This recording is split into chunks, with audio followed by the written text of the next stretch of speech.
With Haason Reddick's holdout breaking the 3-week mark, did his agents use a media plant to provide the Jets with a roadmap to his return?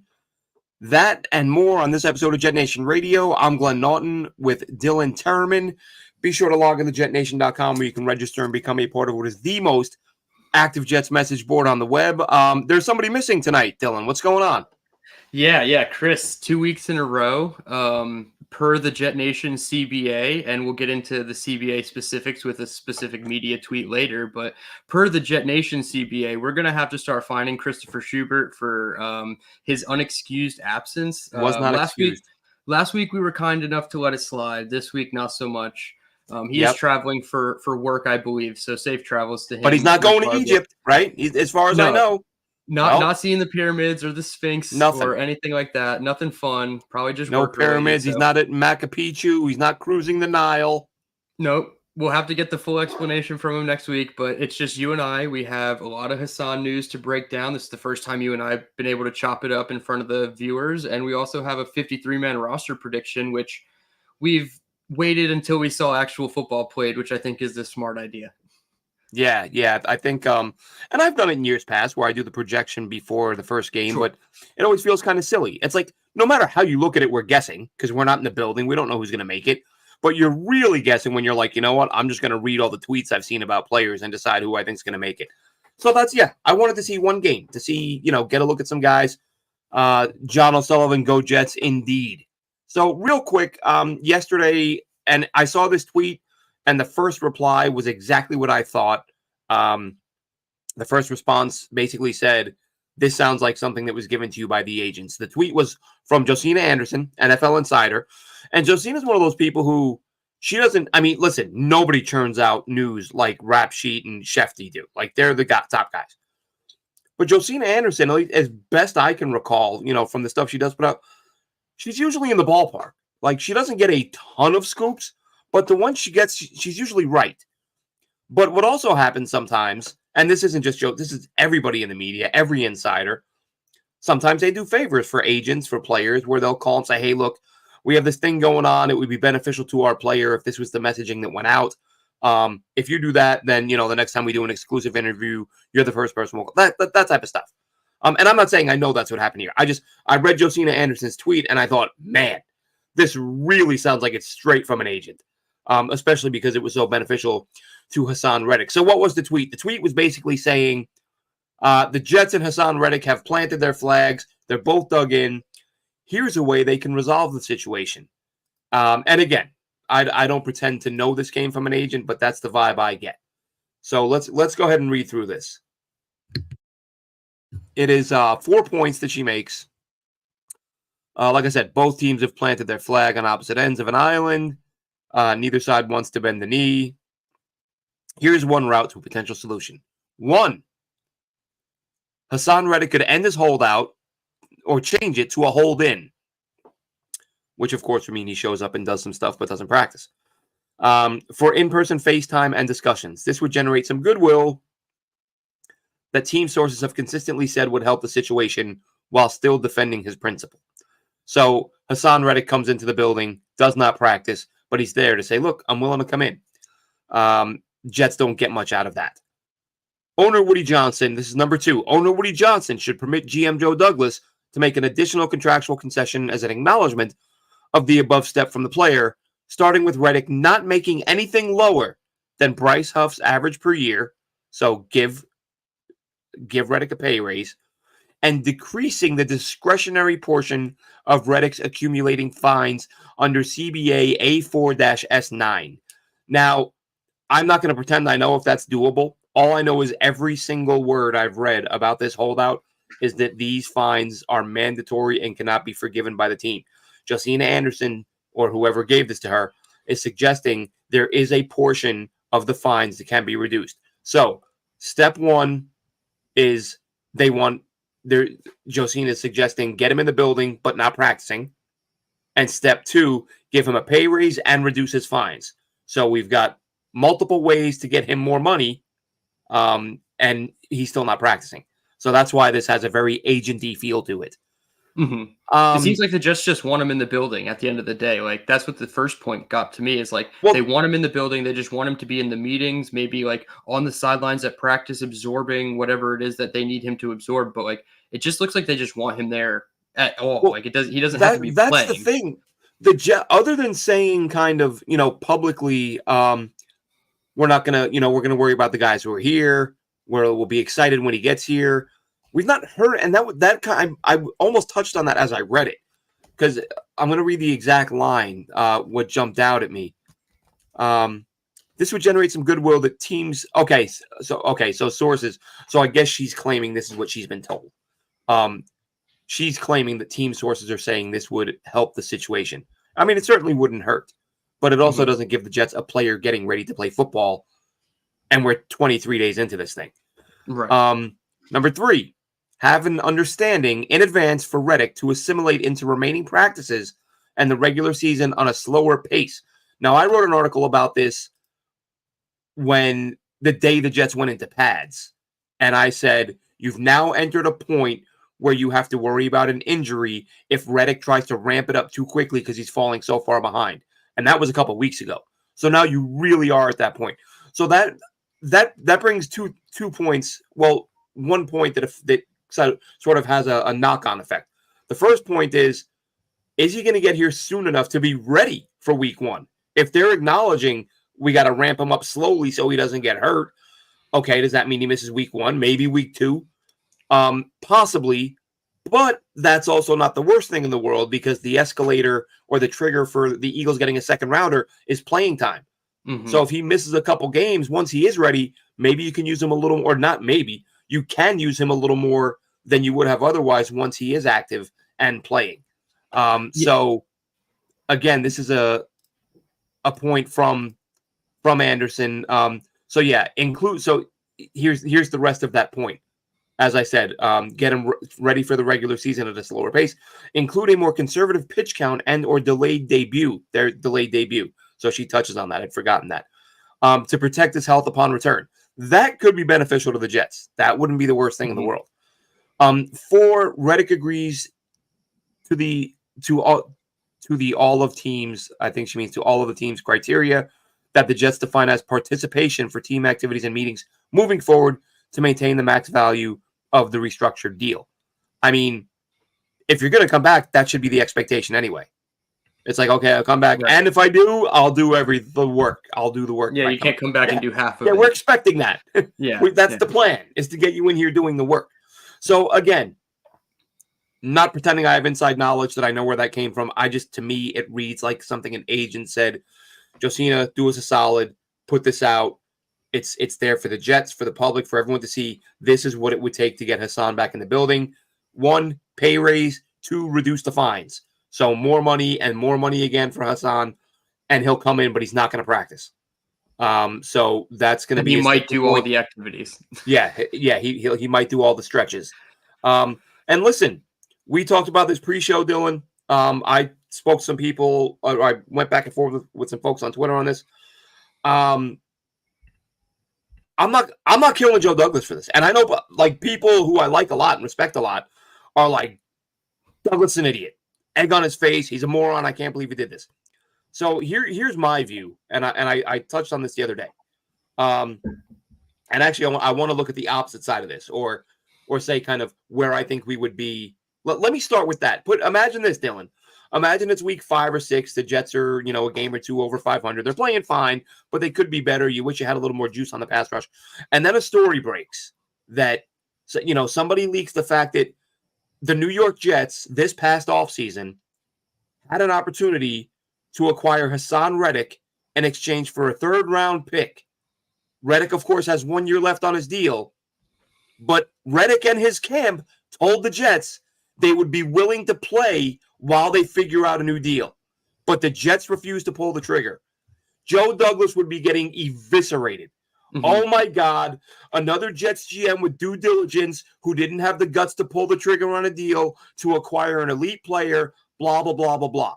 Joe Douglas everybody knew Reddick wanted a new deal. Everyone knows that's why Philly was willing to get rid of him. But Joe Douglas, right as we sit here now, Reddick is gaining nothing all he's doing is losing money, and the Jets are sitting there watching Will McDonald. I don't care the fact, that he got flagged in the preseason game.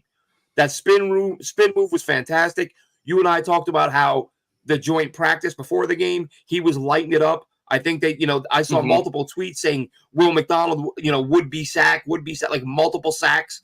Yep. Will McDonald, Jermaine Johnson, Quinnen Williams, this D-line, Javon Kinlaw, let's see what he is with this extra 30 pounds of muscle. They've got enough to win without him. And Joe Douglas knows this. So from Joe Douglas's perspective, if he's talking to Reddick and Reddick says, look, man, if you guys trade for me, and we know he said it. He said it to the media.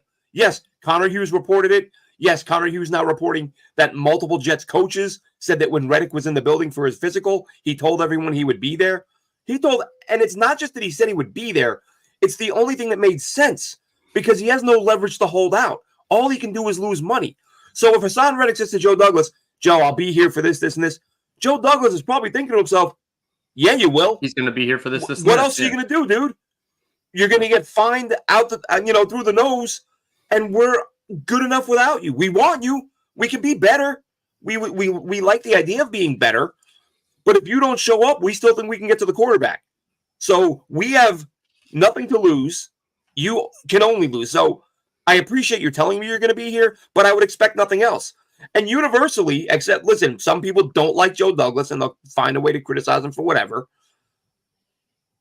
Anyone being honest about this thing is like, what is Reddick doing? Like, his fines, we are not yet at preseason game number 2, and his fines are in the $1 million range. How much is he going to let himself lose in exchange for what? Maybe the Jets eventually say, all right, man, we found $1.5 million more we can give you this year. But you hold out long enough, you're not getting that money back. Right. So Reddick can only lose at this point, and Douglas can only. So Douglas, there was no sane, logical reason to think, I don't think this guy's going to show up, because not showing up isn't. He's following bad advice from his agent right now, or maybe he's going rogue. I don't know. Agent might be telling him to come, and he's like, no. I try not to pretend I know what's going on in these guys' lives and their heads, but I think I've said enough on it. What are your thoughts, Dylan? The history of Tory Dandy would kind of lead me to believe that it's the agent as well as Haason Reddick, because Tory does represent a lot of wide receivers that have held out or held in and gotten lucrative contracts from their team or gotten what they've desired at the end of the day. I think what it boils down to is this. The Jets are still a top 10 defense, most likely, without Haason Reddick. But if you insert Haason Reddick, they're probably a top 3 defense in the league. So do the Jets need him? No, but yes, kind of. It's kind of weird. So, I don't know. I don't like Michael Clemens enough to say that I'm comfortable with the depth. I do love Will McDonald. I love Jermaine. I like the fact that Tack and Jalen Holmes are coming on and becoming well-rounded players in this defense. Eric Watts did have a good preseason and has had a good camp by all reports. From rookie camp, from the day it started. He's the guy that beat Fashanu. He's been... Exactly. But none of those guys obviously are Reddick. So yes, of course not. The Jets need him if they want to be that powerhouse and run through the AFC type of team, because Haason Reddick could be the difference from a 10-win team to an 11-win team just based off his fourth quarter performances alone. The background of this picture, him sacking Patrick Mahomes. We need that in the fourth quarter. Without it, there's not a guaranteed 10-sack guy. There's probably a bunch of guys that can get you 6, 8, maybe 10. Jermaine, we think, could flirt with 10. Quinnen can get back to 10. But Haason seemed like that staple who was going to be your 10 sacks in a bucket real easy. So I think also what it boils down to, Haason needs the Jets to have a slow start, maybe lose a couple of their beginning games, and a lot of that might be because they can't get home on the quarterback in the fourth quarter when they're only up a one-score game and they allow a touchdown to lose the game. Or he needs an injury to the defensive line. That's probably the only way that he's going to gain leverage in this situation. Whereas the Jets, all they need is a fast start and health. That's asking kind of a lot based on the roster and the history of the injuries on this roster. But say this team does start 4-1. We know J.J. McCarthy just went down for the season with a meniscus. So we're going to see Sam Darnold week 5 in London. We got a pretty favorable schedule of quarterbacks the first 5 games of the season. We know the list of teams. if they can start 4-1 and they get health and average production out of Michael Clemens and Will McDonald takes a slight step, not a Jermaine type step, but just a slight one, then yeah, we could sit here in week 6 and be like, Haason who? But we did our roster rankings and Haason Reddick was a top 10 player on all our boards. And that's the shitty part about it. Like just point blank period, no matter whose fault it is, no matter who's sticking their ground harder, Haason or Joe Douglas or even Woody Johnson. I know like it's hard to speculate on his involvement in any situation, but anything that has to do with money goes through Woody, other sources in the Jets organization. So it doesn't matter who is to blame for it. It's just a shitty situation that a top 5, 7, 8 player on this roster is not here. Yeah, well, look, that is something we talked about off the air, or that sidebar was that, and someone mentioned it on the forums on JetNation. They said it's interesting that Josina was specifically mentioned. Would he give Douglas permission to give more money? So is this a situation, because we've seen it before, is this a situation where Joe is willing to spend the money, but ownership, listen, if I'm the owner and Joe, whether I'm in the room for that call or not, or if Joe comes to me and says, Woody just got off the phone with Hasan's people, they said he'll be here in camp, we can work on a deal after we see him in our system, and he's ready, he'll be ready to roll. Okay. And then the time comes like, oh, by the way, Woody, that thing they said they were going to do, they're not doing any of it. I'd be like, all right, well, tell him we'll see him when we see him, Joe. No. Even if Joe says, Woody, this is a great player. If we can give him a few extra million to get him in here, let's do it. Yeah. We don't know. I'm sure Joe Douglas and Saleh to a degree are saying that. Like, hey, we had a plan for this guy. He was part of our defense. We essentially let go of 2 players at the position to make room for this guy. So the subtraction of all the defensive line components and the now not having Haason Reddick, your defensive line did take a step back. So as much as we like the players on it, it's like that could hold us back from actually asserting our dominance in the AFC. And that we can get into that now with the real quick though, on the 10 sacks point. Is anyone going to get 10 sacks? I just think with the rotation, it's going to be hard. I just don't know. Other than Quinnen Williams, I don't know who's going to play enough snaps to get that number. We'll see. Right. And now Jermaine probably will have. I think any of them could do it. I think Jermaine. I think they have multiple guys. If they played 70+% of the snaps, they could do it. Yeah, and that goes to the point about the whole Reddick issue. Like that third point that Josina brought up, a delayed debut or a slow ramp-up period, that is only beneficial to the Jets. Yes, it's beneficial to Haason, so that's probably the most mutually beneficial point that she put out there, is that Haason can be fully ready to go in the deeper months of the season, the October through January, which we hope to be playing football in January. So I would, right now, I'd say sit out for 4 games, Haason. We don't care. Come back week 5, 6, or 7 and just be Haason Reddick, and the Jets will be fine. Yep. But if they do it another way and this gets hairy and Haason isn't showing up by week 3, has no plans of showing up, and it's week 3 and we're into the middle of the season, then you really start to worry because he's going to show up because he's not going to lose that vested year. You have to. It's 6 games. Yeah. So you have to be on the roster for 6 games. So that's week 12. He can 13, 14, 15, 16, 17, and 18. So week 12 is the latest he can show up. And at that point, the Jets better hope that they're 8-3, because if they're 6-5, Haason probably has some leverage.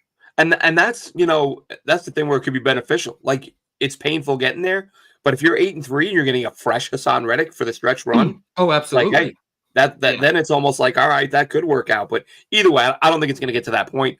I think he's going to realize this is not working well for him. Think how much money will he have lost by week 11 at $50,000 a practice and full game checks. Yep. Shout out Infrared Jets in the chat, by the way, saying smash like and subscribe. We appreciate you. Absolutely. He also says we don't need Reddick, and as long as we have Rodgers in a top 10 defense, we'll be fine. And I do agree to that to an extent. But when you're up 5 points against the Texans this year and CJ Stroud's on the field, you're going to want number 7 with pinning his ears back going, just like we had Bryce Huff on the slim chance that we had a lead last year. Like, the defense plays different when they have just the slightest lead. So that's my only concern. Just be up by 10, Dylan. Duh. There you go. Yeah, just be don't have games where you're only up by 5. Be up by 10. Exactly. Problem solved. I could be a coach. Look at this. Score more points. Hey. Easy stuff. Let's see. Check the chat again real quick. We'll scroll through. Infrared says Leonard Taylor surprised me. For me, not so much surprised because he's a guy. When I did the UDFA roundup article as names were coming in, he was the top guy listed, and I was like, this guy's the biggest name on the list. Like, prior to the season, he's getting some love as maybe a first-round pick. Then as he falls off during the year or doesn't have the same type year, you're thinking mid-rounder, and then he goes undrafted. So that's the good and bad. Like, that happens. You're like, great, we got a guy with a ton of talent, but there's that part that says, is there a behind-the-scenes thing we don't know? So talent-wise, not surprising at all. It's a matter of, like, you don't know because you're not in the locker room. You're not behind the curtain what happened between 2 years ago and last year in college, because he went from looking like a first-round guy to a guy who didn't get picked. So there was an issue. Was it scheme? Was it coaches? Was there something going on that had him distracted? I don't know. But talent-wise, the dude can absolutely play. Check him out against FSU last year. Phenomenal game. That's just off the top of my head. I watched several of his games. Let's see. Haason, don't want him. Again, he'll get his money eventually, and players aren't going to care. Added some youth. Again, some of these young guys, Watts, McGregor, are they going to stick? They could be factors. Let's see. Addition by subtraction. I do want to say, though, if we got rid of Haason Reddick, say we traded Haason Reddick, we're getting a 5th-round pick for the guy. Well, that's the other thing. And then those people who say, I don't want Haason Reddick on this team are going to circle back and be in our chat and say, they didn't get enough for Haason Reddick. Well, no shit, because you have a holdout player who wants $25+ million a year, and everybody knows it, and he's requested 2 trades this offseason. You lose value. Like, you're not going to recoup even I don't think they'll deal him. Third. No, I think the only way they deal him is if a team gets an injury and says, we'll give you a 2. Desperation. Or we'll give you, we've got to get more than what you gave up for him. And Judon just went for a 3 to Atlanta, and they've been, pressing for an edge player for so long. So I don't know. I don't see it being anything more than a day 3 pick if you get anything in 2024. And then you're losing a top 10 asset for something completely unknown in the future. And you're still giving up your 3rd. Absolutely. Absolutely. So let's hop into the 53. Projecting the 53-man roster. This one was tough. I actually got to the point, Dylan. I had 52 names, and I was like, oh, I feel pretty good now. I only have to add one more name. I think I got everyone I like. And then I start thinking, so this is predictive for me. That there are moves here that I wouldn't make, but I think the Jets will. And there's a couple names of guys who aren't on this roster who I would love to be on this roster, but I don't think the Jets will have them for multiple reasons. But right off the bat, right? I'm sure Aaron Rodgers and Tyrod Taylor. That's your QB 1 and 2. Do you have a QB 3 on this roster, Dylan?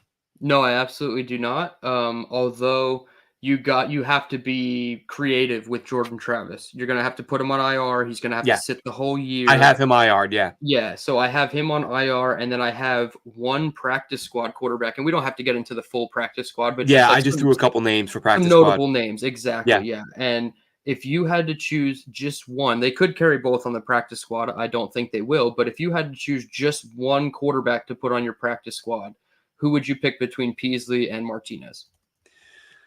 This is tricky. I think, again, what I would do, I would keep both. You've got 17 practice squad spots nowadays. You can carry them both. Reason being, Joe Douglas has said, we want to become a quarterback factory. Well, if you want to do that, you got to start developing some guys.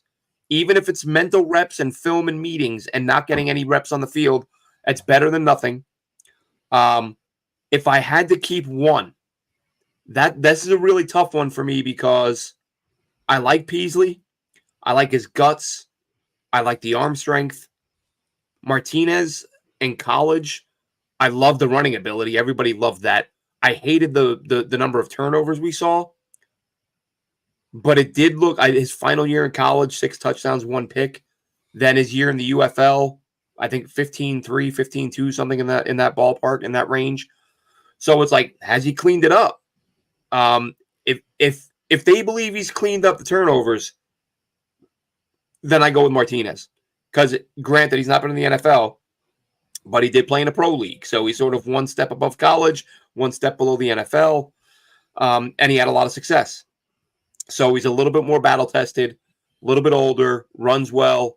So I would keep Martinez if I can only keep one, and I hate saying that because I would keep both. I'd have both of them on the practice squad and Jordan Travis on IR. Yeah, and Infrared says please keep both as well. And I think in a perfect world, like you said, yeah, they would just use 2 practice squad spots for both of them because they both showed, while different things in that preseason game, they showed enough where they could develop into a quarterback 3 or a quarterback 2 of the future. Now, with that said, if I had to choose one, I'm probably picking Peasley because I liked Martinez's flash ability with the running, the improvising. He had 103 or 104 passing yards, 70 of which came on those 2 passes to Brandon Smith, and they were nice passes and the great catches, honestly, by Brandon Smith. And I wish that there was potential for him to stick on, but I don't know, something about the mechanics of Peasley and the way that he just got to the back of his drop, top half, bottom He half, just looks marrying. like more of a true quarterback. After watching the quarterback we don't talk about anymore and just Peasley doing that, I was just like, this is refreshing. And like that to me is like you are an NFL caliber quarterback from the mechanic fundamental standpoint. So to me, that gives him the edge over Martinez. But like you said, if they can find a way to just use 2 of their spots, keep both. Because if you go ahead, sorry, finish. I was going to say, because like Peasley should probably be the emergency guy if you're going to elevate one, but Martinez would be like your Strevler waiting in the wings, where like if the bottom falls out, you have somebody who can make plays at the quarterback position, and I think that's very important to have too. Yeah, I think with Peasley, I think if you ask me 20 times, I'd probably go back and forth every time. And what's giving Martinez that slight edge, ever so slightly, is the fact he's got a lot more reps. Played a bunch in college, played in the UFL. So he's, like I said, that much more battle tested. But just based on skill set, I would say Peasley. So it's like I could take either one if you're going to keep one, but keep both. Even picking one is kind of silly, but they if you want that quarterback factory, then get some damn quarterbacks and let them work through the practice squad. And if during the year, if one guy's not getting better or regresses badly, then you dump them. Obviously, if we're talking practice squad, these guys don't have to stay. So we both got 2 quarterbacks, but we both like the idea of possibly keeping 2 more on the practice squad. Nick Spano in the chat said Peasley, this guy was cool and calm, had a nice touch on the ball. And I think that was important too. Like after seeing all the fastballs on the checkdowns from Zach, it's like just a nice little dump off. I compared him more to like a Mike White style quarterback. Like he's a kind of a check down Charlie. He might take a shot here and there, but like he's just safe with the ball. Not safer, but safe. Yeah, and if you watch Peasley at Wyoming, like I said, the things that jumped out at me were the fearlessness, the aggressiveness to make throws. The interesting thing about him in terms of arm strength, I watched several of his games and I wasn't seeing any deep shots, but like the mid-range stuff, plenty of velocity, looked like he had, plenty of arm strength. And then I'm waiting for the deep shots and they're not really coming. So I dig into that a little bit more. And I find something that says basically that's the coach's philosophy. They don't throw the ball down the field. That Peasley used to beg them, like, let's call some plays, let me air it out. But then he showed it off at his pro day and they said he was, he threw a 65-yarder. So and that he does extra have points for me. If you're telling your coach you want to air the ball out, you've earned points for me for sure.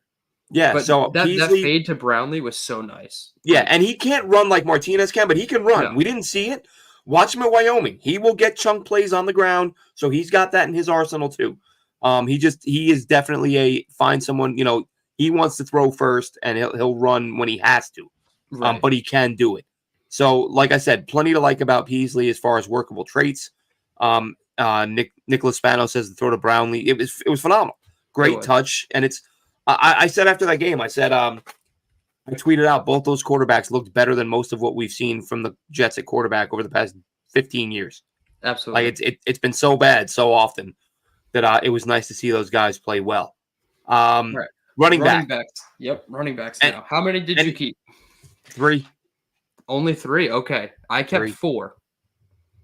I was able to get 4 on my roster. For those in the Izzy Hive, yes, you guys are safe. So obviously the 3 obvious ones, Breece Hall, Braylon Allen, Isaiah Davis, none of them are in danger of getting cut. Braylon, just beast. If your defense has been trying to tackle Breece Hall all day and then Braylon Allen comes in and it's just a little bit worse of that punishment on your DBs, nah, man. Like no defense wants a part of that in the fourth quarter. Isaiah Davis, Brant Boyer, specialty pick. He was in on every phase of special teams except for field goal block. So it's super important. He has a role in this offense and on special teams. And they both just run physically. So they're not going anywhere. And then I have Izzy. You obviously don't have Izzy. And they don't carry a true fullback. So that means that you carried either an extra wide receiver or tight end on your offensive roster. Yeah, I not having Izzy. Again, this is not what I would do. I would keep Izzy. I just don't get the feeling the Jets will. I think there's too many guys playing well at receiver. And too many key, some special teamers at receiver. So I think Izzy goes to the practice squad. I mean, really, damn, I want Izzy on that roster so bad. I really do. Loved him at Pitt. And I had him on the roster initially. But as I juggled the number, you just, this guy can keep him, can't keep him. And he was one of the last guys I pulled off. But like I said, I'm looking at it thinking, if this is my roster, Izzy's on there. But I'm looking at it that the Jets have, they've drafted 2 backs. And I wrote that article a few weeks ago, right, saying if Isaiah Davis is specifically a special teams guy, Izzy sticks. But he showed a little something with that catch and run the other day. I was going to say, he showed enough. And the pass protection. Balance, feet, yeah. So I was like, you know what? They might view him as a special teams guy, but I think he brings enough as a back that he could bump Izzy. So I hated not keeping Izzy. I hope I'm wrong about that, and he does hang around, but he is gone for me. So how many receivers did you keep, Dylan? I was just going to say, so I assume that means you kept 1 extra receiver. You said you like that there have been depth players playing well. I kept 6. I think there's a case for 7 to be kept, and you can probably argue who that 7th spot is, but I picked 6. So if you have more than 6, I want you to read your names off. Yeah, I have 7. Okay. Of course, I have the obvious ones: Garrett, Mike Williams, Corley, not going anywhere. Lazard, salary cap wise, is not going anywhere. I think I still hear people talk about Brownlee like he's a bubble guy. I don't see him as a bubble guy. I think he makes it. And then I have Xavier Gipson because I think they like his return ability. If it were between Gibson and Brownlee, I would keep Brownlee over Gibson. But I think they're going to try to keep both. And then I think I said last year after watching Irv Charles on special teams for 1 game, and I was like, oh, there's Hardy's replacement next year. Like that. And he was like that every week. He was a monster on specials. And I think that keeps him around. And he apparently had a monster practice the other day, but he'll be a gunner. And he's the 7th guy. Okay. Yeah. Irv was the guy that I took off. I didn't necessarily agree that he was as dominant on special teams last year. And I was a very big of advocate for Justin Hardy to come back. I was at the Chargers game where he tripped over the random. So he tripped. It happens. And he went up a touchdown that we lost the game on because 7-0 is a loss to the 2023 Jets, unfortunately. It was just an unfortunate game to have to witness of his, but I think there's a case for him to be on the roster. The unofficial depth chart had him above Jason Brownlee, and as we get into this, we'll see that there's a lot of flaws in that unofficial depth chart. Yeah, I don't know who does those. Yeah, Newman was the biggest one for me. But Charles would be the guy that would have taken Izzy's spot. And I think there's a case to be made. Like, you have 3 running backs. Malachi Corley could be your RB4. And that's not a bad place to be either because he's going to get backfield work. So if you want to swap out an extra tight end or an extra wide receiver, I'm completely fine with that. And Irv would be a guy up there. McCutcheon would be a guy up there only because Rodgers singled him out and named him in the press conference. And I think that earns brownie points. And Malik Taylor would probably be the other one just because he's probably the closest comparison to Garrett Wilson in terms of size. Like Lazard, Brownlee, Mike Williams, they're all the same mold of like body type. And then Gibson and Corley are your like true slots. Maybe Corley can do perimeter work, but I think Malik Taylor would be the closest thing to like a perimeter Garrett Wilson replacement if he went down with an ankle. Okay. Tight end, what do you got? I have 4. I think this, again, is somewhat chalk in the number of bodies they're going to keep. They want to run 12 personnel. They want to run 21 personnel. And Salo alluded to tight ends having to be versatile and play H-back because they don't have Bowden anymore. So I kept Conklin, Rucker, Yeboah, who did get H-back reps against the Commanders with the first team, which was the primary backups. And then I kept your guy, Lincoln Sefcik. I think he's another one just because of his versatility. I don't think Ferkser did enough for me. Kuntz had the fumble. They have another guy that they just signed, Johnson or something like that. And I don't think he's going to make it. Obviously, he's more of a camp body. So I do think Sefcik could make it as that hybrid depth tight end H-back. Yeah, I would love to see Sefcik make it. I think it's going to be a matter of they need to see him get more reps. But I think he's a guy that fans just flat out, he's not a guy people are talking about. And we're really not hearing his name a lot in camp. But like I said, when I watched this film from South Alabama, I was impressed. And I thought this guy, this guy's got some, he's, as you mentioned, versatility. He can catch the ball. He can line up in a bunch of different spots. He's got decent speed. You'll see that if they get him the ball in the open field at some point. I'm not saying he's a 4-4 guy, but he's got good speed for a fullback tight end type. So that'd be great if he made it. I don't have him. I've got him as a practice squad guy. And I have 3: Conklin, Rucker, Yeboah. Okay. I thought watching the All-22 this morning, I didn't watch. I think I have some of the fourth quarter to go, but from what I saw, thought Zach Kuntz looked okay as a blocker.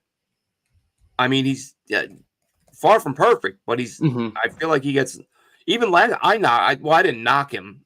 I just said with what he did in college, I didn't see a lot that impressed me as a blocker. But in the preseason games, I mean, I'm not saying he was George Kittle, but I thought, he's for a rookie who looked like he couldn't do it in college, he's holding his own. And then Saturday, I thought he had some pretty good reps.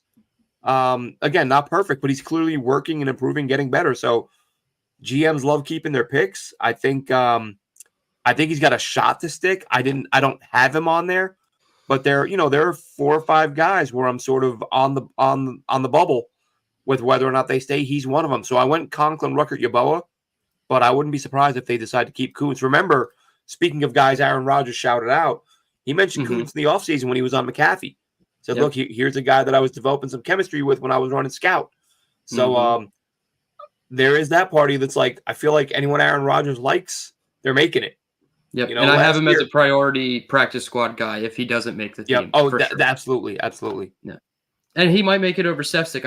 I leaned into more of the versatility more so than and Sefcik is closer to being a fullback. Yeah, for sure. Than Kuntz. Absolutely. So just doing math here and hopefully doing good math, it looks like you're at 15 players and I'm at 16 players, which means you have 10 offensive linemen.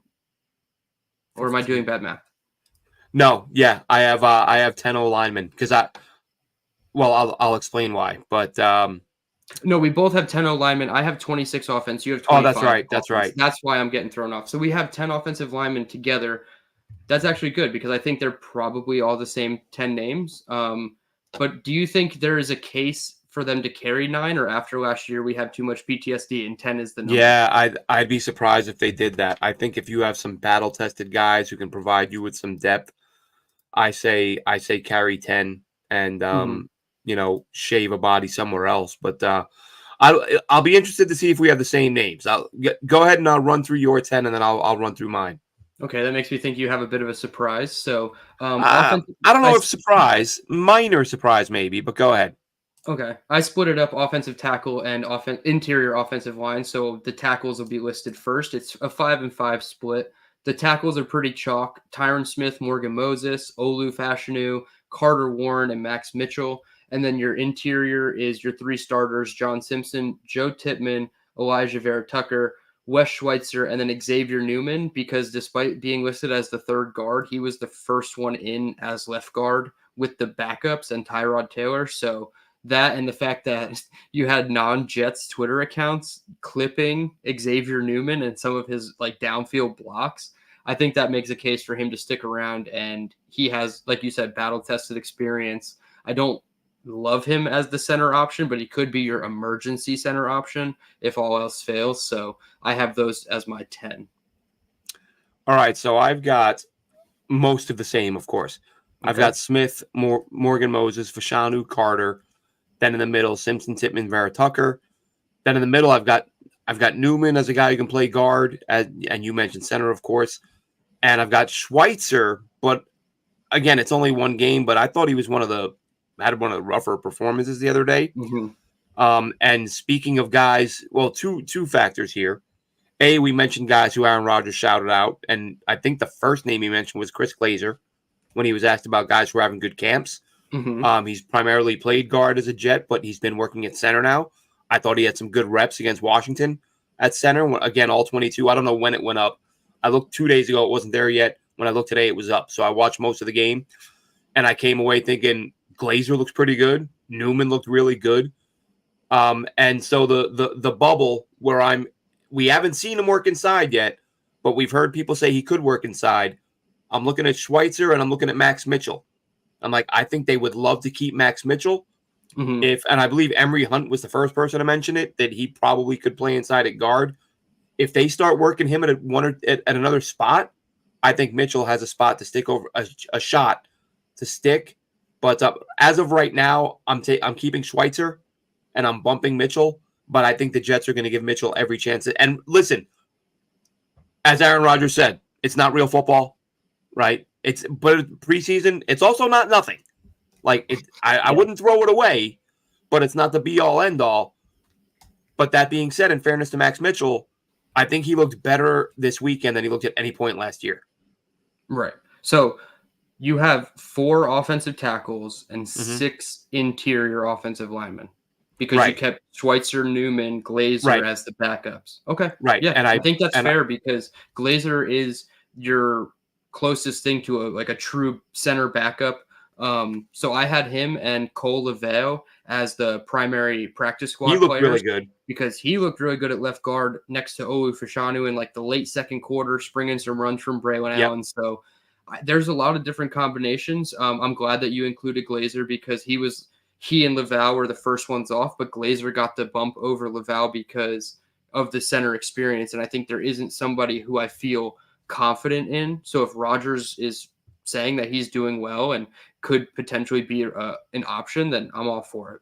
Yeah, and the thing with Glazer, and this might be me reading into it a little too much because I've seen the team do this, and it doesn't always end up meaning anything. But when I see guys like Glazer, who they cut or demote like a million times, but they keep bringing him back, I'm like, there's something about this guy they like. Because even though he's never active, and this was up until last year, it was like you just kept seeing him go practice. He even left at one point, I believe. I'd have to look at his transaction history. I think he went San Diego or something for literally a couple weeks, and they let him go, and the Jets scooped him up again.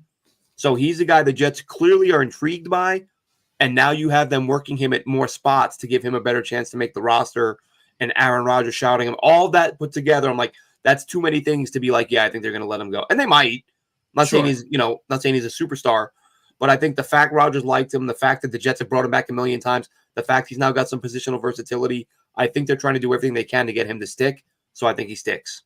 So on Monday, I was on Buffalo Jet Fan Show. We do our Monday spot, and we did like a stock up, stock down after the Commanders game. And he brought up a good point with all of the offensive linemen that we said have played well just in one game against the Commanders. It is, just one game.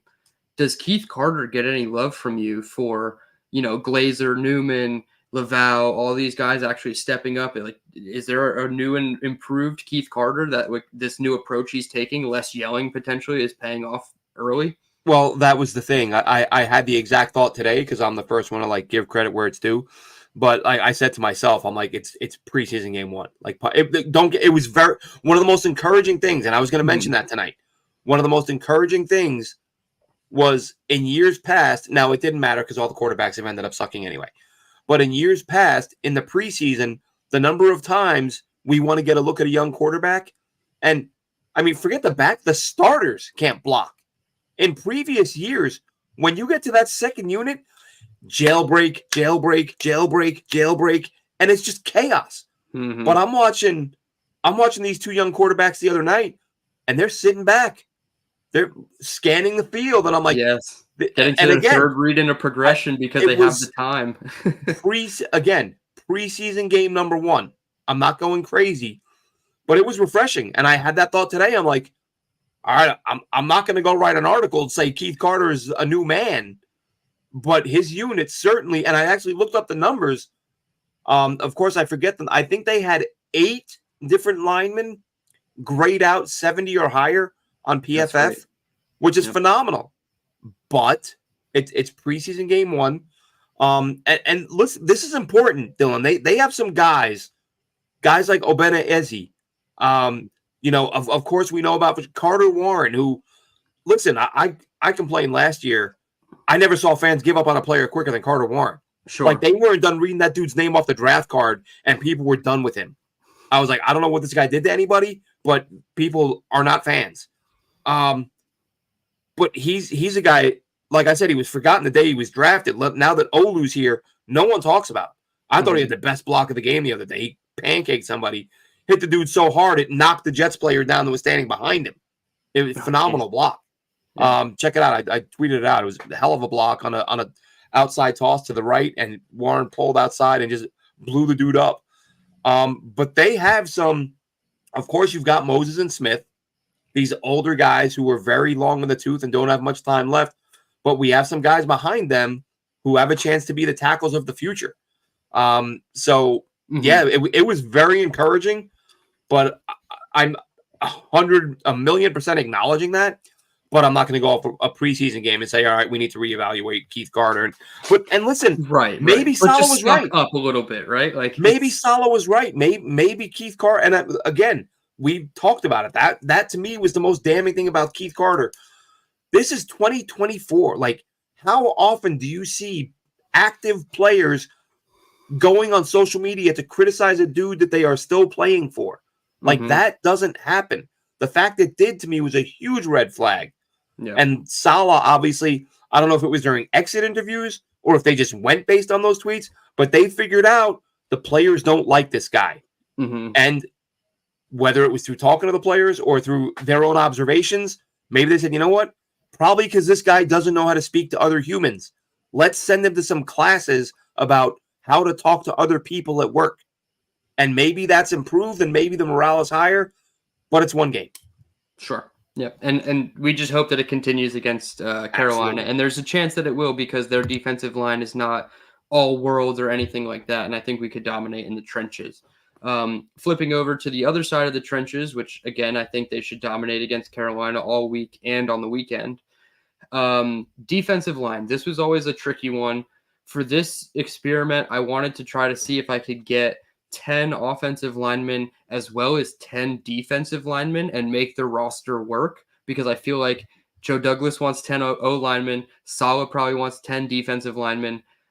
Reddick makes the situation murky, but I still think that actually helps keeping 10 instead of 9 with Reddick. So what was your total number of defensive linemen? Well, that's the thing. And I guess I should have done something different with Reddick. I have 11 because I kept Reddick, but another guy in case Reddick isn't there.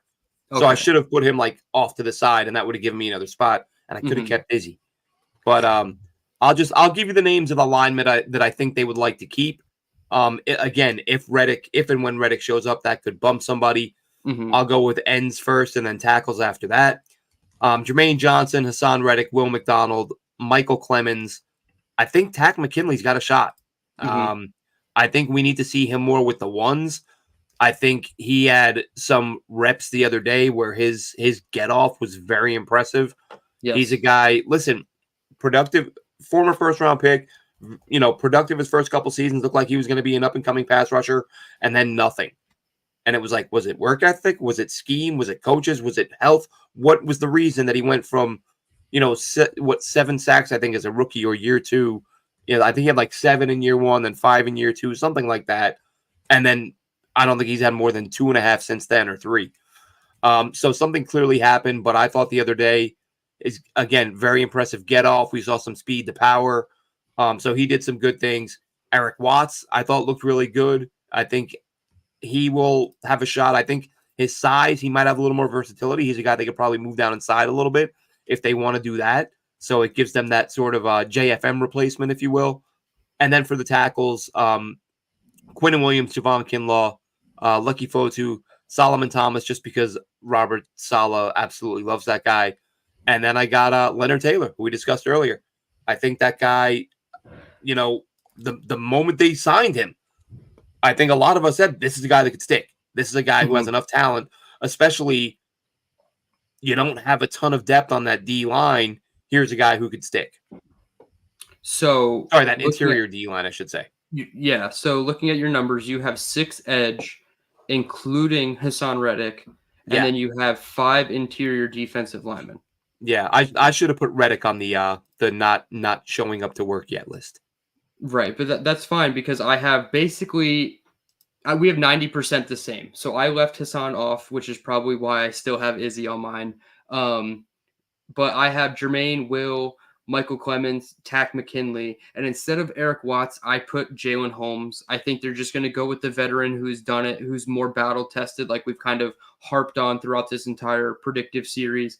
So I think Jalen would get the nod over Watts, but I have Watts and McGregor as your primary practice squad guys. I don't even think that both of them will revert back to the practice squad. I think one of them will probably end up getting poached, if not both of them. So I have 5 total edges, and then I have 5 interior defensive linemen as well. Same as you, Quinnen, Javon Kinlaw, Solly Thomas, Lecky Fotu, and Leonard Taylor III. After Leonard Taylor's game against the Commanders with the big disruption that led to the Hector sack and then having his own sack later on in the game, I felt very confident that he should stick around. One of the first questions we got tonight was from John O'Sullivan. I hope you're still in here because he asked if they would make the team, and I told him we had to stick around to find out. And Brownlee and Taylor made both of our rosters. So I think that's an encouraging sign for at least one of the UDFAs making my defensive line and 2 of them making it on yours. Yeah, I think those guys have a shot. I think I have one more UDFA on my list, who probably the biggest surprise, but I liked what I saw from him, and I liked what I saw from him in college. But I was going to say something on here. Oh, real quick to Nick Spano says they showed the AR injury and Beckham was just looking at him. To be fair, and actually for the first time the other day, all right, John is still here. Glad you're here, John. I forget which show it was on. I don't think it was FAN. Maybe it was. I don't know. Aaron Rodgers was being interviewed by somebody. And they commented on the play he got injured on, and they said something like, maybe you should have threw that ball or something, or Garrett was open. He's like, yeah, thanks for that. I probably should have thrown that. Yeah, so, he's acknowledged. Yeah, people have gotten on the O-line for getting him hurt, but that was on Rodgers. Like, go watch that play. When you run quick slants schematically, you get cut. Garrett's over the middle, wide open. Aaron's looking at him and just holds on to the ball. Yep. And when you're the lineman, when you're cutting that dude's legs out, that ball's supposed to be out quickly. Because you don't expect to take a guy's legs out and him to take 4 seconds from that point to get to the quarterback. That buys you a second. Yeah. And Rodgers held on to the ball too long. That injury was on him. I mean, he pretty much acknowledged it the other day. Yeah, you could watch quick slants throughout the NFL. That like cut blocks are the schematic, preference on those types of plays because all it's supposed to do is get the defensive linemen to put their hands down because they're now jumping over the natural reaction to get that guy at the ball into that window. And he said it on a couple podcasts now. He's like, yeah, he was open, should have thrown it. And it's like, damn, like you hate hearing that because when I watched it, and I'll remember this day for as long as I live as a Jets fan because it was such a shitty day. I was yelling at my TV. I'm like, dude, throw the ball. Like I've never gotten mad at Aaron Rodgers watching him as a fan, but I'm like, dude, you're making a dumb mistake. And then he shakes his head and sits back down, and it's like, season's over. Like dude, I say it all the time, man. When we talk, like I didn't even blink. Like I saw him hit the turf. I saw him sit down. I just went like, yeah, that's it. There it is. That's quiet night. I told you I had that text exchange with my friend. Oh, what's gonna happen? Oh, I know. Yep. I said he's probably gonna get hurt week 1. Oh, don't be so negative. Yeah. I don't think I made a noise until the Garrett Wilson touchdown, and that was just out of like, holy shit, did Garrett really just do that? That was a hell of a play. White. It was catch of the year, week 1. Yeah, it was not topped the rest of the season. That's amazing. He played defense. He played defense and won on the play. Yep. How we doing, Dano? Thanks for Shout hopping out on Dana. here. Good to have you guys on. All right, I think Linebackers. yeah, we're up to linebackers now. We're getting a little I bit more chalk going through the back end of the defense. I think. I have four. How many do you have, and who are they? I have four. One of them is a heartbreaker. Okay. I've got CJ Quincy and Sherwood, who I think we all agree. And then and I'm torn on this. This is literally, and this played into Izzy a little bit too. A couple of these weren't only what I think the Jets will do, it was me trying not to be too much of a homer. Like I would make a pick and go, people are going to say I'm being a homer on this. Because I wanted to put Chaz Surratt there because he's my guy. I love Is your Chaz guy? Surratt. I could Yeah. see him being there. I could 100% see him being the guy. But I said, A, I don't want to be a homer. And B, GMs love their picks. I put Barnes in that spot. Oh, okay. So when you started putting it that way, I wrote Sam McGuavin in the spot because that's where I thought you were going to lean. I also put Barnes. Those were I'm 4 for 4 with you there. I do think they hold on to Barnes because he's the draft pick. I But think I if you're called going him Zion in the post game like an idiot. if you're going to keep a linebacker though that has special teams upside and veteran, again battle tested, you could go with Guavin. I went Barnes. I think he has more upside. I was a little disappointed that he was not the starter against the Commanders. I keep putting it in quotes, but like he wasn't the guy on the field for the first defensive play. They had Surratt and Guavin in, and then he came in when Surratt got banged up.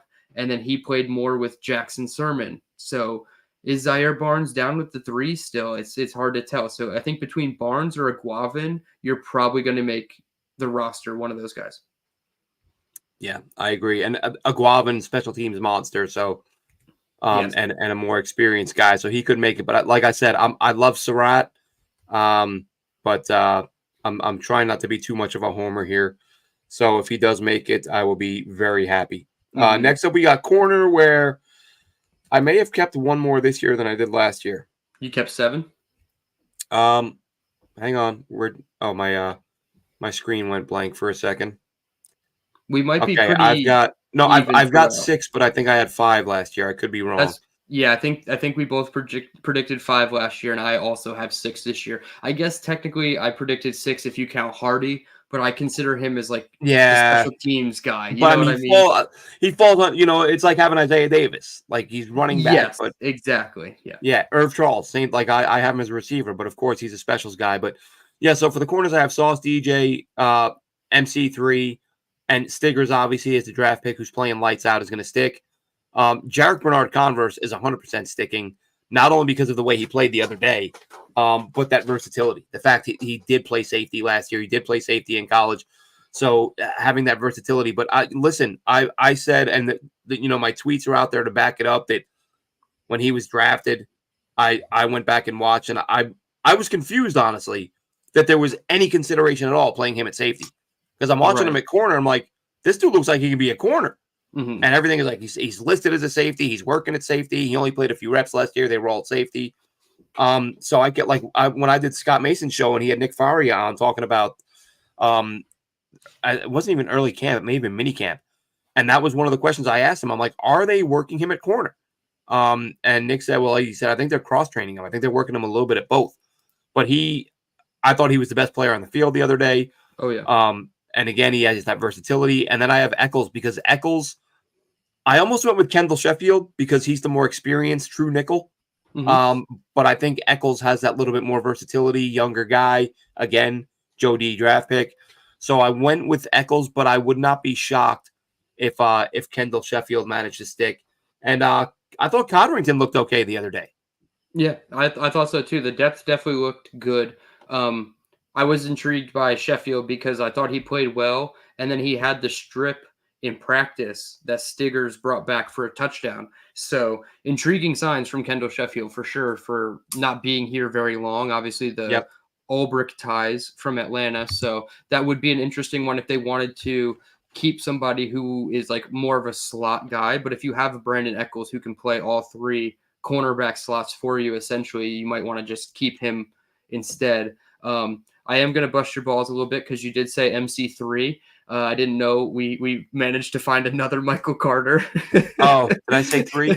Yeah, it's fine. But I have the same 6. I think I was so MC2. encouraged.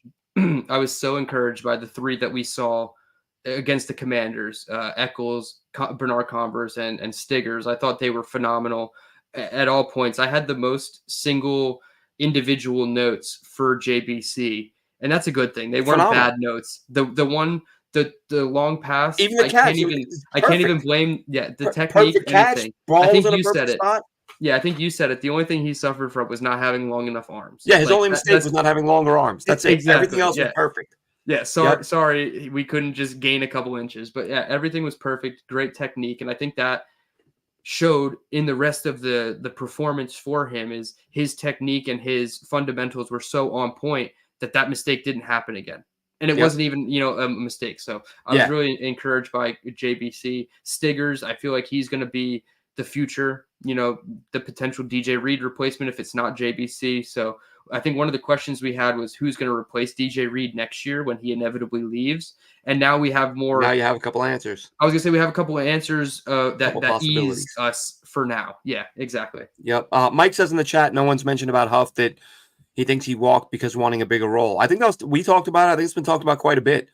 And I think Huff even sort of made that clear at some point. Yeah. And that's why I said, like, I kind of get why they let Huff go, because if their philosophy is not going to change and they're going to keep playing guys 55 to 65% of the snaps, and Huff is like, well, I want to play 80 plus. Well, that's not going to happen here. So I don't, a lot of this, why didn't they re-sign Huff? Like, sometimes things aren't going to work for one reason or another.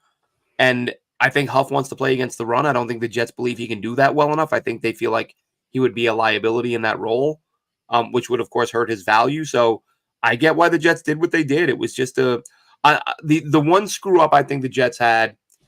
I think they should have traded him during the season, but they didn't. That I think was a mistake.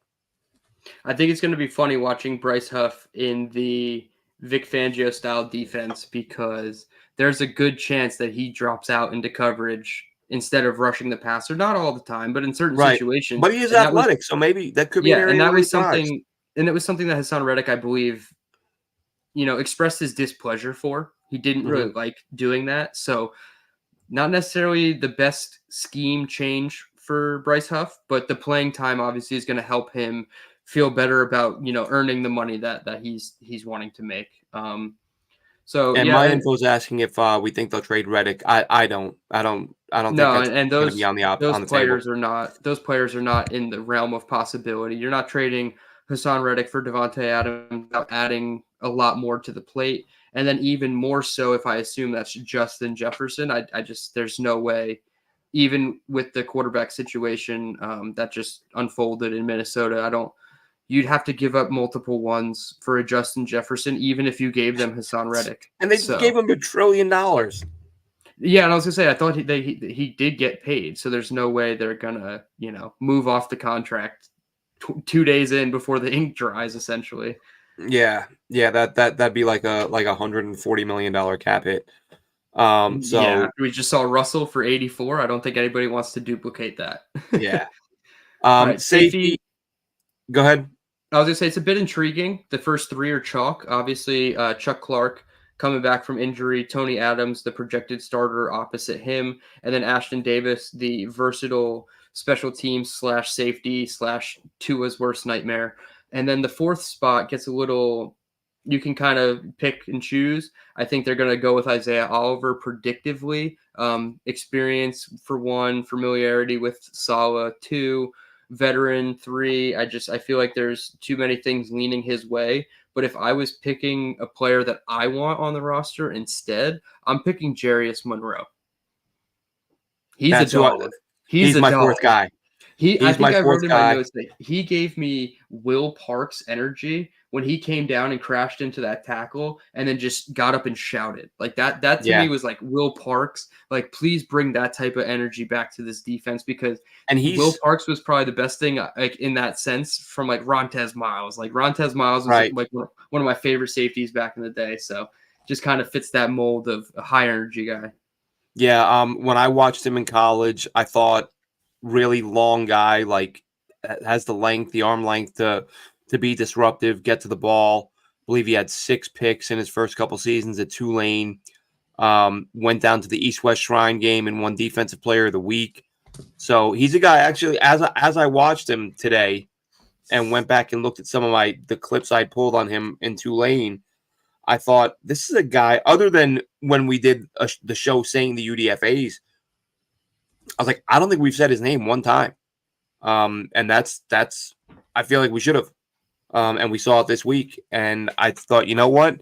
Because of his length, because of his ability to cover, and they need a safety who can get a damn interception from time to time. I mean, I think Tony Adams had what? Did he have one? He had at least one. It may have had two. Tony, I think, had 3 last year. Did he? I think he and Jordan led the team, but Jordan had all 3 in one game. So yeah, that's very rare. Yeah, he may have had more. Well, yeah, Tony Adams had 3 interceptions last year. One was one against the Eagles, right? I was gonna say he had the game-sealing interception against Jalen Hurts.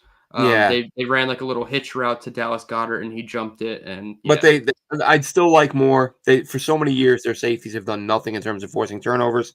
Yep. And I liked Monroe. Like I said, East-West Shrine Bowl Defensive Player of the Week.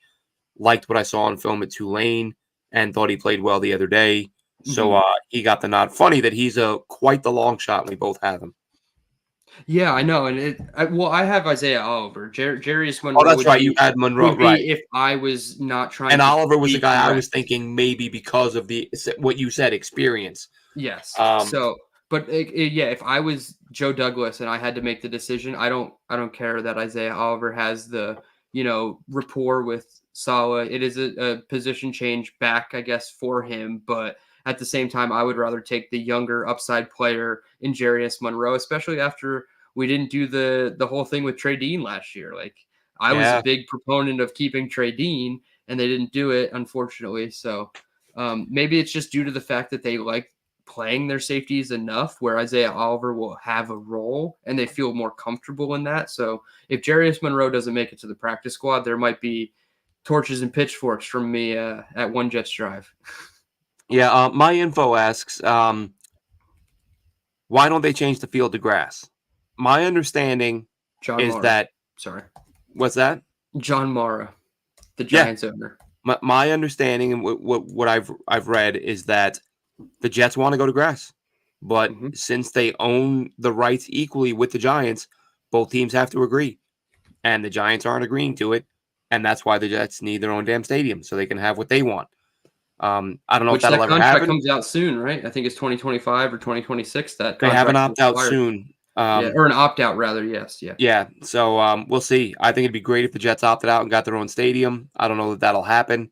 But, that's the answer to that question from what I've read. There was actually a thread on JetNation.com a couple months ago that went a little bit, I would say, like mini viral. I saw it initially. I saw it on JetNation. And then I saw other people tweeting it out without citing JetNation. I hate when people do that. Sure. But yeah, basically a longtime poster on JetNation.com who, you get to know these people. I've been posting on JetNation since it was born, like 16, 17 years, whatever. And you get to know the regulars you get to know people who say silly stuff for attention and people who just talk football like we do. So when someone who just talks football like we do comes on one day and says, hey, guys, I'm hearing this, because of where I work, I know someone who blah, blah, blah. So basically what this person said was, and they were very careful to preface it, like this, I'm not saying it's happening. It is literally in the earliest possible stages, nothing's happening. Just simply happen to know that Woody Johnson is just asking the question, what will happen if we opt out? And that's as far as it's gotten. So nobody's saying they're opting out. Nobody's saying they've made a decision. But the Jets are, and this is somebody who, through someone he knew at a function, became aware of the fact Woody Johnson was just asking the question, what happens if we opt out? So they're potentially entertaining the idea. Yeah. At least being considered, which, that's all you can hope for at this point. I think, I always said with Woody, I'm not as tough on Woody as some fans are. Don't point that at me.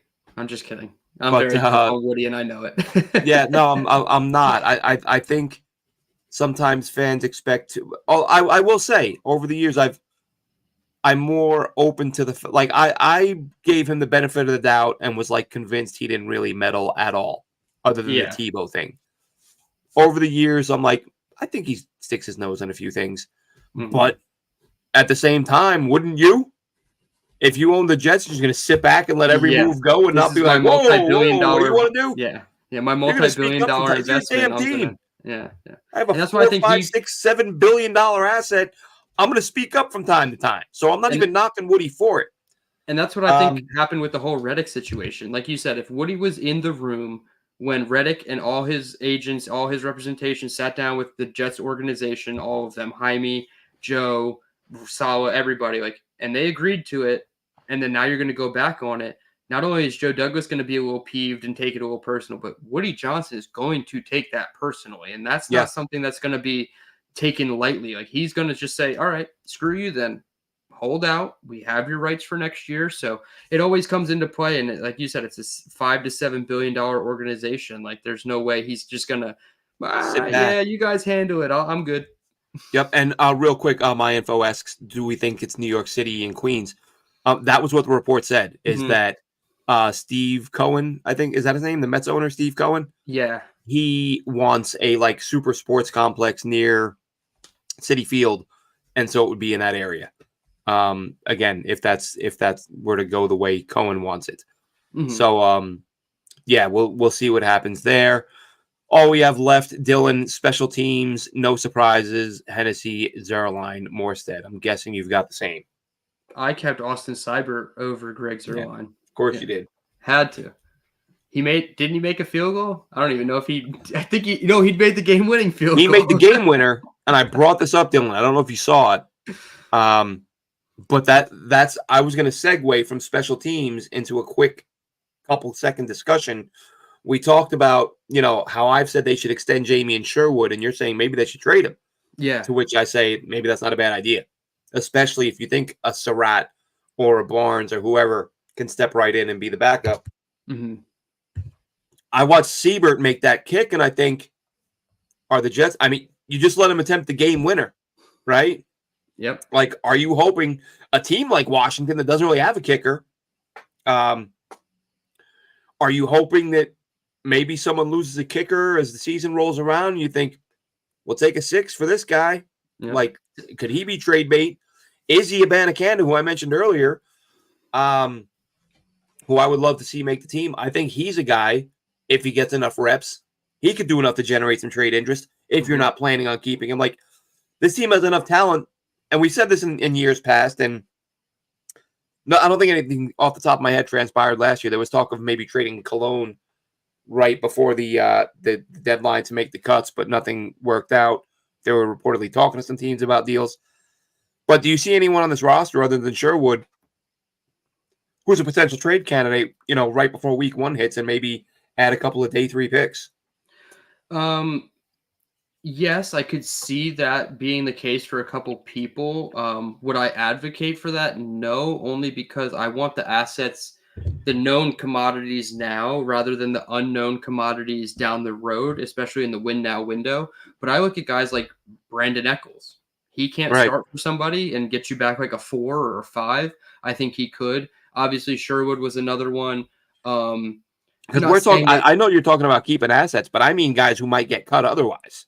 Oh, I mean, if you're talking about like you're not keeping Seibert. Truthfully, I would think about Lecky Fotu. I know he's like your run stuffer type, and he's really the only one of that mold. But it allows you to keep Leonard Taylor. It allows you to still have Tanzel Smart. It's kind of a weird situation because then you'd have 2 defensive linemen that probably don't play a snap for the Jets after just coming over. But I think Fotu stays. I see what you mean, too. But he's probably like one of those guys to me. I don't think you're going to generate enough from the UDFAs. But why can't Chris Glasser or Cole Laval get you something? We talked about the O-line depth and how well they're playing. We just saw Nick Harris get traded back to the Cleveland Browns after they suffered an injury to their center. So I think any of these offensive linemen could potentially generate a 6 or a 7 if you're not going to keep them anyway. Yeah, I did. Like I said, as Siebert made that kick, I thought, here's a proven NFL kicker. Hmm. The Jets don't need a kicker. Who just Dano says in here that since Siebert punts a little bit, but you're not cutting both those guys. You're not cutting, Morstead and Zerline to keep Siebert. Could you imagine in the future though? He's like the punter slash kicker. Like he does it all. That'd You be would pretty still need wild. another body on the roster because if he got hurt, you're screwed. But That's like the thing. it would be It's like he interesting. saves you a roster spot. Like, does he really? Because you can't go into a game with just one guy who does both. Because if he gets hurt, you can't kick or punt. And now you almost need two guys that do both Yeah, because what if he gets hurt and you need a kicker, but you right. only got a punter? Yeah, So I think he's there kicker because has they the know he value can though. kick. They'll Yeah. let him attempt the clutch game winner types in the preseason in hopes of a team losing a kicker and calling and offering up a 6 or a 7 Yep. and get I yourself say free let him out draft there pick. for a 50-yarder and just see what happens. Like what's the like you miss it, you miss it. It's preseason, but if you make it, That that one generates Zerline buzz. hit from 56 would have been good from like 60, Yeah, 65. That was he's ridiculous. in midseason form already. I love it. Like you can actually get up and go to the fridge when the Jets kick a field goal now. Before it was like we have to watch every extra point. We have to watch every because they will miss this shit. They will drive 93 Yeah. yards down the field and then miss the extra point. Like that doesn't happen as much. I mean, he missed one extra point last year, but Yeah. Yeah. It's nice to have a couple of guys in those spots who can play well. We'll see what happens with him. I think that was all I had. mhm. Anything from you, Dylan? Anything No, before we go? just excited. I think it should be a lot of the same. You know, dominating in the joint practices against an inferior team in Carolina. Another hopefully successful weekend. Let's just get out of there healthy. We suffered some minor injuries. I think Chaz Surratt was probably Jeremy Rucker had a concussion, but I don't think that was from the game. So Surratt was probably the only notable And he came injury. back, right? He was back a few plays later, Surratt. Yeah, he got banged up just intermittently in the game, Yeah. but he was the only notable one that I could remember. I want to see Rucker play, so I hope his concussion symptoms don't hold him out again. But I don't know. I Yeah. don't think we're going to see a lot of the starters, so I'm really excited to see the third stringers, like I said, beating up on an inferior team. Hopefully, Yeah. And that's the thing. We've talked about this before. I don't understand how so many people get pumped up for the draft and then they mock the idea of watching those draft picks get more reps than they'll get at any point during the season. Like, yeah. oh, it's just a preseason. Yeah, that's when we'll get to see these guys play because your guys like Key and Kuntz probably Hmm. aren't going to see a lot of regular season action. Let's do something fun real quick. Let's blindly predict one player on offense and defense that next week we're going to come in here and be like, I told you they were going to have a great game. I'll start and I'll give you a couple extra seconds. Go I think ahead. defensively, it's going to be Jarius Monroe. I think he's just going to build off of his other performance. I don't think they're going to play Tony Adams. They kind of bubble wrap him. Ashton Davis might get suited up, but I still don't think so. So that leaves a lot of room for him and Al Blades, Monroe and Al Blades to play. And I think he makes a big difference. And then on offense, I'm gonna go. I'm gonna go Lance McCutcheon. Brandon Smith was the wide receiver last week. I think it's gonna be Lance McCutcheon this game that makes a splash play or two. And when we come back next week, we're gonna be like, well, is he the priority practice squad wide receiver that they need to keep? So I'm gonna go Brandon Smith and Jarius Monroe. I'm going to go Tack McKinley and Peasley. I think Peasley's going to have another nice day. Hell yeah, those are great picks. Yeah. So all right, let's see. One more thing. Okay, that was up there before from Dano. So thanks everyone for tuning in. Good show. The 53 man projection. Some questions about Reddick and who's putting this info out there. I think that's fairly obvious. And get the guy into camp, man. I mean, well, I shouldn't even say that. I should be saying to Reddick, get into camp, man. Yeah. You're losing a lot of money, and it's not going to stop anytime soon if you're sitting at home. So have a good one, Jets fans. We'll catch you next week. I may pop in during the week, back from vacation, back from France, back in my home. So it's a lot easier for me to pop on, not worry about falling downstairs. I can't remember if I mentioned that on the air, but No. fell down the goddamn stairs after the show the other day. Jesus Christ, what a disaster I am. Oh boy. Yeah, nearly died. Nearly died on vacation. Fell down about 8 different steps. Got the bruises to show it, but to prove it. Have a good one, Jets fans.